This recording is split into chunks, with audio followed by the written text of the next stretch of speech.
Hi, my name is Mohammed. I'm one of the pharmacists that works in the pain team, and today I want to talk to you about the role of opioid medication in chronic pain. So, as you know, pain is a complex process, and we know that it can have a big impact on a person's life. But by understanding pain better and the treatment options that are available, we hope that you will be able to manage your pain better. So, what are opioids? Opioids are a type of drug that can help relieve pain. The scientific evidence shows us that opioids are better at reducing acute or short-term pain rather than chronic pain, which is also another way of saying long-term pain. This is because we develop tolerance to opioids over time, similar to how some people become tolerant to the effects of alcohol. This means that they become less effective over time. Natural opioids are derived from the opium plant, similar to those found in poppies. Some common examples include weak opioids such as codeine, dihydrocodeine, and tramadol, and all the way through to the more stronger opioids such as morphine, oxycodone, buprenorphine, fentanyl, methadone, and heroin. They are available in different forms such as tablets, capsules, liquids, injections, transdermal patches that are applied to the skin. Opioids should only be used for severe pain and for a short period of time. They can have many negative side effects. Using opioids for pain relief. Everyone's experience of pain is different, and the same solution will not always work for everyone. Originally, opioids were used to treat severe and short-lasting pain, and pain at the end of life. However, in the last couple of decades, we've seen an increase in the usage of opioids in chronic pain, which is pain that usually lasts for longer than 3 to 6 months. At that time, we thought that because they worked well in an acute setting or for short-term pain, that similarly they would work for chronic pain or for long-term pain as well. However, this is not the case, and this has subsequently led to a lot of patients taking very high doses for longer periods of time, or smaller doses but for long periods of time, and they still suffer with pain and they experience a lot of negative side effects. So what is the current thinking around opioids? We now know that using opioids in high doses is not very good at helping chronic pain, and it can actually be harmful. So patients who take high doses of opioids for a short time or low doses for a very long time often develop more pain as a result due to a phenomenon called opioid-induced hyperalgesia. This is where your body becomes more sensitive to pain, and so the opioids people often take to help their pain is paradoxically making it worse. The advice now is that if you're taking opioids but still have pain, then they are probably not working and should be reviewed with a view to safely reducing them down and stopping them. Understandably, a lot of patients worry about this. Some patients feel that the benefit from using opioids at low doses, especially if used when required. However, this can obviously lead to problems, especially when the usage becomes higher and higher, and if they are continued to be used in the long term. It is very important to monitor your use of opioids regularly, and if you find yourself in a position where you are now taking higher doses than you once did before, or within a very short space of time your dose has escalated and increased and you're using it more frequently, then this is something to be discussed with your healthcare professional, such as your GP, a practice pharmacist, or a nurse. This will help keep track of any side effects and benefits that you might be getting. If over time you find that you're getting less pain relief, then this is a sign that your body has become more tolerant and you need to have a break from opioids. It is important to note that opioids do not cure pain. For some people, it can ease the pain a little, but they will not work alone. It is only one tool in the box, as with all medication that we use in managing chronic pain. There are many other strategies, often non-pharmacological strategies, that can often help a lot more and have a better evidence base and are probably safer in the long term. The factors that also need to be considered, such as sleep quality, mental health, management of activities, and exercise and diet. All these can impact pain as well, and so medication should not be the sole focus, and especially not opioids. The risks of side effects and the misuse of opioids. So opioids are strong drugs that can be very effective in reducing pain in the short term. However, most people find that they are not effective in the longer term. They can also cause side effects. Around 80% of people who take opioids will experience at least one side effect. So what are side effects? It is normal to experience some side effects with any medication that you take for any condition. But when you first start taking opioids, things such as nausea, vomiting, drowsiness, and dizziness are some of the common things that patients experience. These side effects may settle after a few days or even a few weeks when your body becomes used to them and adjusts to them. Long-term side effects. So the long-term side effects are quite extensive, and they will affect different people in different ways. So some of these side effects may start after a few days or a few weeks after taking the opioids, and some can develop after months or even years of taking them. And they happen subtly, so patients often find it difficult to assess whether these are truly side effects or whether it's a worsening of their condition. So if you develop these long-term side effects, then it is likely that they will continue until you keep taking the opioids, and until you stop them, then these side effects will continue. So long-term side effects can include things like increased sensitivity to pain, and normal sensations such as simply touching the skin can become painful. Opioids can make you more sensitive to pain and actually increase your sensation of pain.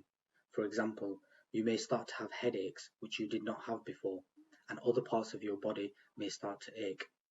This is called opioid-induced hyperalgesia, and starts if you are on a high dose of opioids or have been on lower doses for a very long time. Other long-term side effects include constipation, weight gain, reduced immunity, increased likelihood of infections, sweating, mood changes, addiction, drowsiness and sleep disturbances, difficulty in breathing at night, reduced or loss of sex drive and function, infertility, irregular periods, itching, dizziness, weakening of the bones, headaches, poor memory and concentration. Unfortunately, people do not notice the severe side effects that these drugs have. If they have any of these side effects, then they assume that they are as a result of the condition that they have, and that it may be worsening, and they don't often associate them with the drugs. Your body gets used to opioids very quickly over time, which makes them less effective. You find that you start taking larger doses just to have the same pain reducing effect. Missing doses. A lot of people find that if they miss a dose, then their pain is worse. The reason the pain is worse if you miss a single dose is quite complex. An analogy to help explain this would be an alcoholic who does not drink for a day will suffer from withdrawal symptoms. So if they're used to having 10 pints a day and all of a sudden they don't take any alcohol, then they will find that they start to experience some withdrawal effects, of which one of them can be increased sensation of pain. So instead, if a person was to have 9 pints instead of their usual 10 pints, then this would mean that they've done a smaller reduction in their normal alcohol intake, and so they are less likely to experience any withdrawal effects. So the similar analogy can be applied to pain as well. So patients who are usually on high doses of opioids or are on low doses of opioids but have been on them for a very long time, then reducing these doses gradually and not going what we would call as cold turkey, then this can often make it slightly easier for the body to adjust to the reduction in opioids. So in summary, opioids can be a very good form of pain relief, especially in the short term.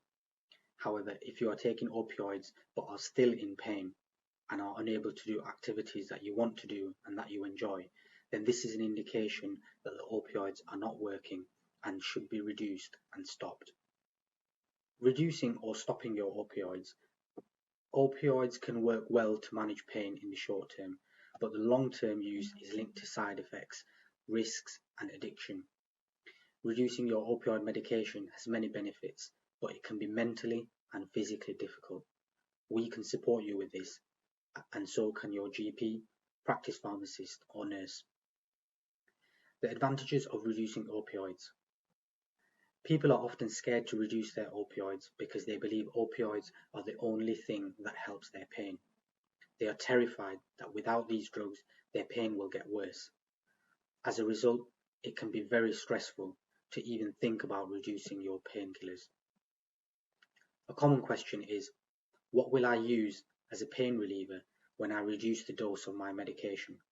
Or, if I am in this much pain now whilst I am on the opioids, what will it be like if I reduce my opioids?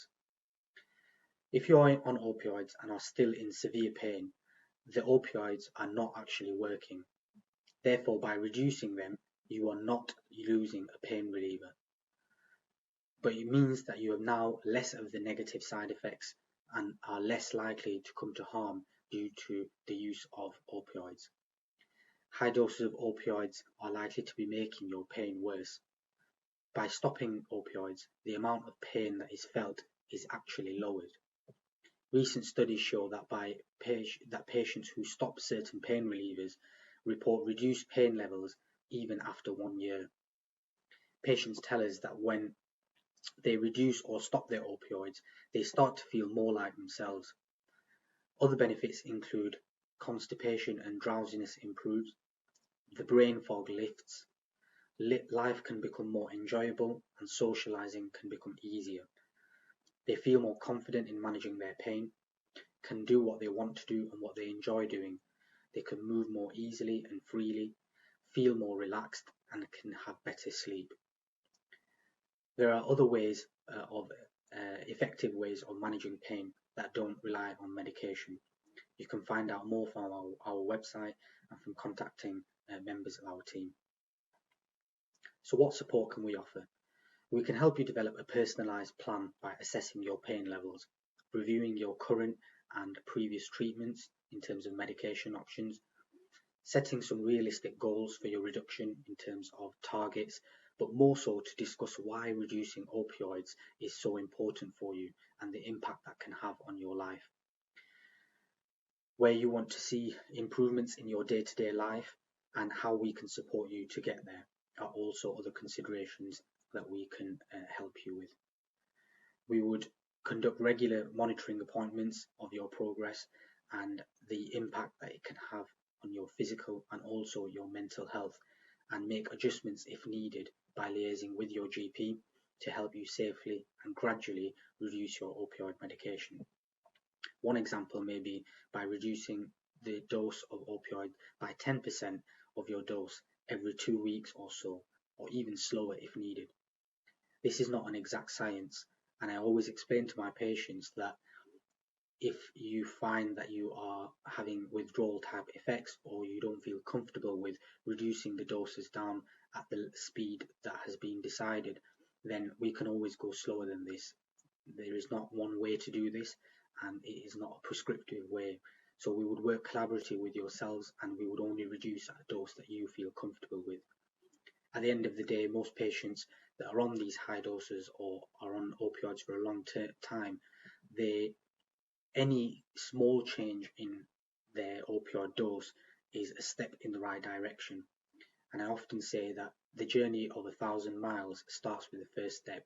And so even reducing the opioids by the very smallest dose possible is still a step in the right direction.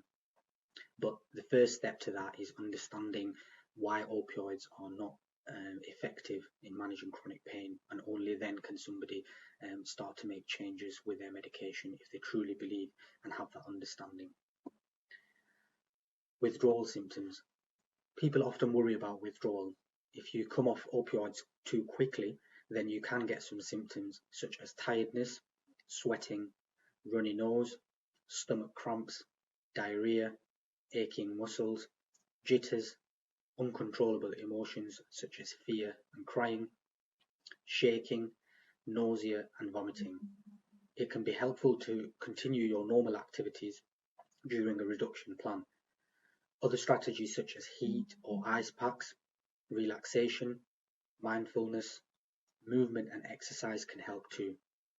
Some patients find that no matter how slowly they reduce their dose, they still get some symptoms such as restless legs, altered bowel movements, and headaches that can take a while to settle. But improvements are also noticed at the same time.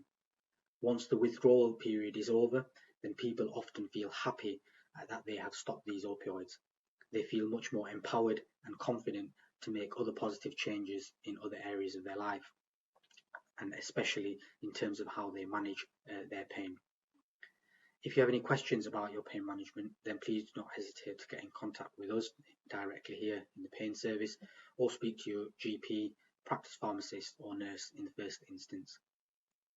And just an important disclaimer at the end, that this video and others on this website that we have collated together are to be viewed by patients as part of a wider package of their care by a suitable healthcare professional. If you are a patient, please discuss your healthcare with your healthcare professional first before acting on any of the changes or recommendations that we have made in any of these videos. I hope that you found this short talk useful, and as I said before, if you have any concerns and want to discuss things in detail, because each patient's care plan would be individual to them, and so it's really important that the general principles that have been mentioned here are applied appropriately for each patient, looking at their individual circumstances. Thank you. Some further resources that you can have a look at are the Opioids Aware website, and also the Faculty of Pain Medicine and the British Pain Society have also created a lot of resources for patients and healthcare professionals to have better conversations and more educated conversations with regards to opioids, and so it's worth checking out these resources as well. Thank you.